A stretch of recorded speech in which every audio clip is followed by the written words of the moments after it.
So an important amendment offered by Senators Wyden and Daines that would have limited the government's ability to get your internet search history, web browser history, without a warrant, failed by one vote in the Senate. So a major loss there. And when you dig into who voted against this and who, again, failed by one vote, didn't show up. So 10 Democrats voted against it. Some of them, Saagar, justified it by saying that they trust the FISA court to act as a check. The FISA court that we learned so much about is basically like a rubber stamp on whatever you put in front of it. So that's great. But then of the individuals who didn't show up, one of them was Bernie Sanders, who did not vote on this at all. Patty Murray was another one who likely would have voted for this amendment and gotten across the finish line.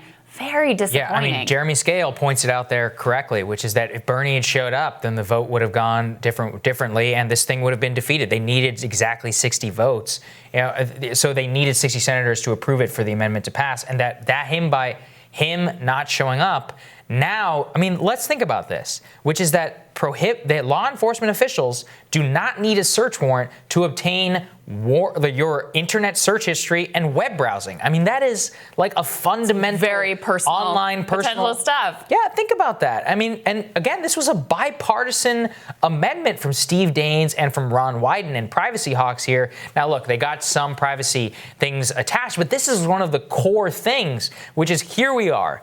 It's 2020, like almost 20 years since 9/11. And this stuff is still completely just sails through the United States Senate. And after also, I mean, we're being hard on the Democrats here, I think rightfully so, but also after Republicans spent a lot of time pretending suddenly to care about privacy and FISA court abuses and all of this stuff. Bipartisan. Right, exactly. And then when you actually have a chance to make a change, no, they decide not to step up the plate to do it. Because the intelligence community always has this thing where they're like, look, if you do this and that one time that it slips through, that a terrorist attack happens, it'll be on you because you voted against it. And like, look, I mean, public policy is about trade-offs. And what is the trade-off that we made? I think we all know what that trade-off was, and we saw it encapsulated in the FBI's targeting of the Trump campaign in the 2016 election, because that showed they can even use it against us, our own political opponents, an incoming administration. And if that can happen, you and I and everybody else, we don't stand a chance. Yeah. And it's that makes this so worrying. So if Bernie had showed up, then this would have gone differently.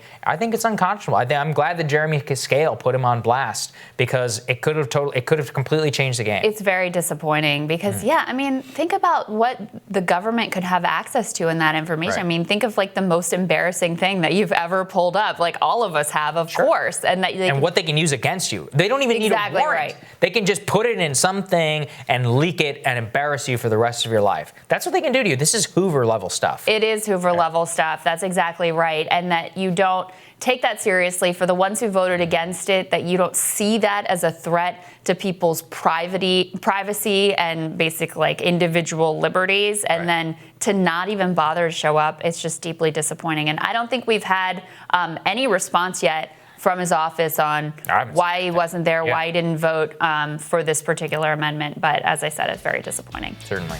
More Rising for you after this.